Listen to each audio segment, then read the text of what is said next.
Dağların qoynunda bir səs dəyər daşdan daşa. Ya gələr bu qazilər, ya çıxar dövlət başa.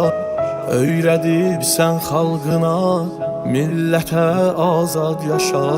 Vermisən can, sən yaşa Azərbaycan.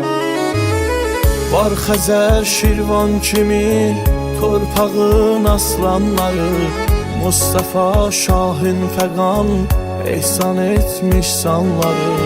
Gör necə adsız şəhid bu vətən qurbanları.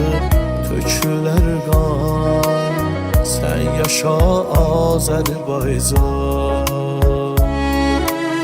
Sən yaşa Azərbaycan. Əmanət bu vətən səndən mənə borcluyam. Min dua məndə sənə, qanlı köynək cənnətim. Bitməz ahım həsrətim, kölgəsində ruhum. Baş əyər səssizlə vicdan. Şad yaşa Azərbaycan.